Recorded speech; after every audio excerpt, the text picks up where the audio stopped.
اس وقت براہ راست آپ کو لے چلیں گے وفاقی دارالحکومت اسلام آباد، جہاں پر مریم نواز میڈیا سے گفتگو کریں گے۔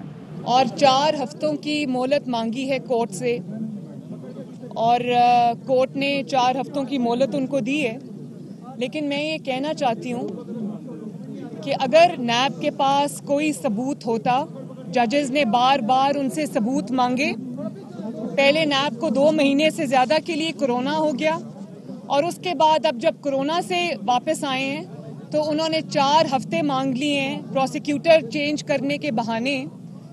ایک سادی سی بات ہے بالکل، اور وہ میں قوم کے سامنے رکھنا چاہتی ہوں کہ اگر میرے خلاف کوئی ثبوت ہوتا، اگر یہ مقدمہ بدنیتی پہ، انتقام پر مبنی نہ ہوتا، تو ایک ہیومن نیچر ہے کہ جب آپ کے پاس کسی چیز کا کوئی ثبوت ہوتا ہے، وہ کاغذ کا ٹکڑا آپ اٹھا کے کورٹ کے سامنے رکھتے ہیں اور کہتے ہیں مائی لارڈ یہ ہے آپ ثبوت۔ جب آپ کے پاس ثبوت نہیں ہے تو پھر آپ کو کرونا بھی ہوگا۔ وہ 2 مہینے پورے نیب کو کرونا ہوا تھا، 2 مہینے چلا، اس کے بعد آج آ کے انہوں نے پھر 4 ہفتے مانگ لیے۔ تو میں بڑے ادب سے ججز سے بھی یہ گزارش کرنا چاہتی ہوں کہ جسٹس ڈیلیڈ از جسٹس ڈینائیڈ۔ میں ہر موقع پہ، ہر پیشی پہ، ہر ہیئرنگ پہ کورٹ میں آتی ہوں، تو نیب کو اتنی ڈھیل نہیں دینی چاہیے۔ نیب کو چاہیے کہ ثبوت دے اگر ہے تو، اور اگر ثبوت نہیں ہے تو اس کیس کو اور زیادہ لمبا کھینچنے کی ضرورت نہیں ہے، انصاف ہونے دیں تاکہ لوگوں کو پتہ چلے کہ نیب نے کتنا غلط، عمران خان نے کتنا بوگس مقدمہ بنایا تھا۔ آج ثبوت مانگ لیے ہیں تو نیب غائب ہے۔ جی میڈم، کیا کہیں گی گزشتہ روز اس طریقے سے ایک میڈیا ہاؤس پہ سرچنگ وارنٹ کے ذریعے سرچنگ کی گئی، محسن بیگ صاحب کو جس طریقے سے گرفتار کیا گیا، اور کیا سمجھتے ہیں عمران خان صاحب کے ہاتھوں سے گیم نکل چکی ہے، بہت بخار کا شکار ہو چکے ہیں؟ دیکھیں، کل جو ہوا اور جو میں پچھلے کچھ دن سے دیکھ رہی ہوں، اس سے مجھے مشرف کے آخری ایام یاد آتے ہیں کہ جب مشرف کو یہ سمجھ آ گئی تھی کہ ان کی حکومت ختم ہونے والی ہے اور اقتدار ختم ہونے والا ہے، تو وہ دن مجھے آج یاد آ رہا تھا جب ججز کو، بلکہ چیف جسٹس آف پاکستان کو بالوں سے پکڑ کر انہوں نے اشارہ دستور پہ گھسیٹا تھا، 60 ججز کو پین کی ایک سٹروک کے ساتھ گھر بھیج دیا، ان کو بچوں سمیت ان کے گھروں میں قید کر دیا۔ تو جب میں عمران خان صاحب کی حالت دیکھتی ہوں تو مجھے مشرف کا وہ دور یاد آتا ہے کہ محسن بیگ صاحب جب آپ کے ساتھ تھے، بقول ان کے انہوں نے 1 ارب روپے کا فنڈ آپ کو اکٹھا کر کے دیا، آپ کی سیاسی معاملات میں مدد کی، تب تو وہ بالکل اچھے تھے۔ جب انہوں نے آپ پر تنقید شروع کی تو آپ میں اتنا سا بھی ظرف نہیں تھا کہ آپ وہ تنقید برداشت کر سکتے۔ آپ نے ایک ریاستی ادارے FIA کو استعمال کیا، اور ایک کورٹ نے اب کل کہہ بھی دیا ہے کہ وہ ناجائز طریقے سے آپ نے اس کو استعمال کیا۔ آپ نے ان کے گھروں کی، شہریوں کے گھروں کی دیواریں پھلاندنی شروع کر دیں، ان کے بچوں کو مارنا شروع کر دیا۔ تو مجھے تو آپ کی ذہنی حالت پہ عمران خان صاحب ترس آتا ہے کہ مجھے تو یہ کہنا کہ آپ کی ذہنی حالت ٹھیک نہیں، مجھے لگتا ہے آپ ذہنی طور پہ بالکل مفلوج ہو چکے ہیں۔ وہی محسن بیگ صاحب جب آپ کے ساتھ تھے، ہمارے پہ تنقید کیا کرتے تھے، ہمارے پہ آپ کی پوری جماعت نے، آپ کے ساتھ جو اس وقت صحافی حضرات تھے، انہوں نے ہم پر بے جا تنقید بھی کی۔ ہم نے تو کسی کو FIA کے ذریعے اٹھوا کر اور مار نہیں پڑوائی اور جیل میں نہیں ڈالا، اور آپ کوئی آسمان سے اتری ہوئی کوئی مخلوق ہیں، یا آپ کوئی ایسی شخصیت ہے جن پہ تنقید نہیں کی جا سکتی؟ اور ہاں، آپ کی جو اہلیہ ہیں وہ ہمارے لیے احترام کے قابل ہیں، لیکن جو سٹینڈرڈ آپ چاہتے ہیں کہ آپ کی اہلیہ کے لیے سیٹ کیا جائے، وہی سٹینڈرڈ مرحومہ کلثوم نواز شریف کے لیے ہونا چاہیے تھا۔ جب وہ لندن کے ایک کلینک میں، ہاسپٹل میں ریسپریٹر پہ بے ہوش پڑی تھیں اور زندگی اور موت کی جنگ لڑ رہی تھیں، PTI کے لوگوں نے ڈاکٹرز کا بھیس بدل کر اور ICU کے اوپر دھاوا بولا، صرف ان کی تصویریں لینے کے لیے، کیونکہ اس وقت یہ بات بار بار کہی جاتی تھی ٹی وی پر، اور PTI کے لوگ کہتے تھے، صحافی حضرات سے کہلوائی جاتی تھی کہ وہ تو بیگم نواز شریف کو تو کچھ بھی نہیں ہے, وہ تو روز وہاں اکٹھے بیٹھ کے کھانا کھاتے ہیں. اور یہ بات میں آج پہلی بار میڈیا کے سامنے کر رہی ہوں کہ جب ہم اپنی والدہ کی عیادت کے لیے لندن میں موجود تھے, آج پہلی مرتبہ میں قوم کے سامنے یہ بات بتا رہی ہوں. میں اپنے ساتھ ہونے والے کسی ظلم اور زیادتی کا ذکر اس لیے نہیں کرنا چاہتی کہ وہ میں نے ایک بڑے مقصد کے لیے, قوم کے لیے, پاکستان کے لیے, آئین کی سربلندی کے لیے وہ چیز برداشت کی, اس لیے مجھے اس کا افسوس نہیں ہے. لیکن آج میں قوم سے یہ بات شیئر کرنا چاہتی ہوں کہ جب اپنی والدہ کی عیادت کے لیے میں لندن والے اپارٹمنٹ سے نکل کر ہاسپٹل جا رہی ہوتی تھی یا ہاسپٹل سے واپس آ رہی ہوتی تھی, تو نیچے 3-4 پی ٹی آئی کے ورکرز گالی دے کر مجھے بلاتے تھے, دور سے گالی دیتے تھے. اور اس کے بعد جب میرا بیٹا جنید گزرتا تھا اس کی والدہ کو گالی نکالا کرتے تھے. اور میں آج میڈیا سے یہ ریکویسٹ کرتی ہوں کہ جب آپ یہ مناظر, آج یہ بات جب میری آن ایئر جا رہی ہے, تو جب آپ اس کو چلائیں تو آپ کائنڈلی وہ مناظر دکھائیں جب پی ٹی آئی کے لوگوں نے, میری ماں ڈیتھ بیڈ پر پڑی تھی تو پی ٹی آئی کے لوگوں نے ہمارے گھروں پر حملہ کیا, لندن کے ہمارے اپارٹمنٹ پہ حملہ کیا, میرے بچوں پر حملہ کیا, میرے جو نیفیو ہے حسین نواز شریف کا بیٹا اس پر حملہ کیا. اور اس کے بعد کون سی ایسی مخالف کی بیٹی, بہو, ماں, بہن آپ کے انتقام سے بچی ہے؟ وہ سٹینڈرڈ جو آپ اپنی وائف کے لیے سیٹ کرتے ہیں وہ پھر آپ دوسروں پہ بھی اپلائی کریں. مجھے آپ نے بے گناہ ہوتے ہوئے آپ نے مجھے ڈیتھ سیل میں ڈالا, کسی کی بیٹی کو آپ نے اس کے والد کے سامنے گرفتار کیا, اس کی کیریکٹر اسیسینیشن کی. اور یہ بھی میں آپ کو بتاؤں کہ یہ بھی مناظر ضرور چلائیے گا, گو کہ ہیں تو بہت شرمناک مناظر. لیکن میں جب گلگت بلتستان میں کیمپین چلا رہی تھی, آزاد جموں کشمیر میں کیمپین چلا رہی تھی, تو آپ کے پاس میری کیمپین کی جواب نہیں تھا, آپ کے پاس میری پولیٹیکل باتوں کا جواب نہیں تھا. تو آپ کے وزراء نے وہاں کھڑے ہو کر کیمرہ پہ آن ریکارڈ وہ اخلاق سے گری ہوئی تقریریں کی کہ آج بھی وہ پوری دنیا میں جب جب سنی جائے گی, ہر عزت دار کا جو سر ہے وہ شرم سے جھک جائے گا. ایک سیکنڈ. تو میں میڈیا سے یہ ریکویسٹ کروں گی کہ آج وہ تقاریر ضرور چلائی جائیں جس میں آپ کے وزراء نے مجھ پر ذاتی اٹیکس کیے, پرسنل اٹیکس کیے. اس وقت تو عمران خان صاحب ان کو شاباش دیا کرتے تھے, اس وقت تو تالیاں بجایا کرتے تھے, اس وقت تو بڑے خوش ہوتے تھے. میں بھی کسی کی بیٹی ہوں. اور اس طرح جب آپ نے جویریہ شہباز کو وہ والد کا ہاتھ پکڑ کر جب کورٹس میں جا رہی تھیں, تو جو آپ نے لوگوں کی بیٹیوں کے ساتھ کیا ہوا ہے, آسمہ شرازی کے ساتھ آپ نے جو کیا, آپ کے لوگوں نے جو غریدہ فاروقی صاحبہ کے ساتھ کیا, جو ثنا بچہ صاحبہ کے ساتھ کیا, وہ قوم ابھی بھولی نہیں ہے. تو جو سٹینڈرڈ آپ اپنے لیے سیٹ کرتے ہیں وہی سٹینڈرڈ برائے مہربانی آپ دوسروں کے لیے بھی سیٹ کریں, تو آپ کی بات میں کوئی وزن ہوگا. اور تنقید برداشت کرنے کا حوصلہ رکھیں. اور ایک اور بات, یہ میرے سامنے مریم اورنگزیب کھڑی ہیں, مجھے اچھی طرح یاد ہے. مریم, وہ کب کا واقعہ؟ جب میں گئی تھی مالم جبہ. یہ مالم جبہ گئی تھی, انہوں نے کوئی پولیٹیکل سٹیٹمنٹ دی تھی, اس کے جواب میں چیف منسٹر کے پی کے جو عمران خان کا چیف منسٹر ہے, اس نے انتہائی قابل مذمت الفاظ میں یہ بھی خاتون ہے, کسی کی بہن ہے, کسی کی بیوی ہے, کسی کی ماں ہے, کسی کی بیٹی ہے, ان پر جو حملے کیے تھے, کائنڈلی آج میڈیا کو میں ریکویسٹ کرتی ہوں کہ وہ بھی چلائیے. اور ظاہر ہے کہ جب آپ اس قسم کی بات کریں گے تو میں یہ ضرور آپ کو کہوں گی کہ ایک ہی جھٹکے میں آپ نے کل جب 12 روپے پیٹرول بڑھا دیا, اور اس 12 روپے بڑھنے کی وجہ سے جس طرح سے چینی کی قیمت بڑھ گئی, گھی کی قیمت بڑھ گئی, ٹرانسپورٹ کے کرایوں کی قیمت بڑھ گئی, تو اس وقت جب کوئی شخص, کوئی شہری, کوئی پاکستانی جب اپنی موٹر سائیکل میں, اپنی گاڑی میں, اپنے بس میں جب کوئی پیٹرول ڈلوانے جاتا ہے گیس اسٹیشن پہ, تو وہ آپ کو جس طرح بد دعائیں دیتا ہے, وہ اب میں ذکر نہیں کرنا چاہتی کہ وہ کن القابات میں لوگ عوام آپ کو یاد کر رہی ہے. تو کیا ان کے اوپر بھی آپ ایف آئی اے کو بھیج کے ان کے اوپر حملے کرائیں گے؟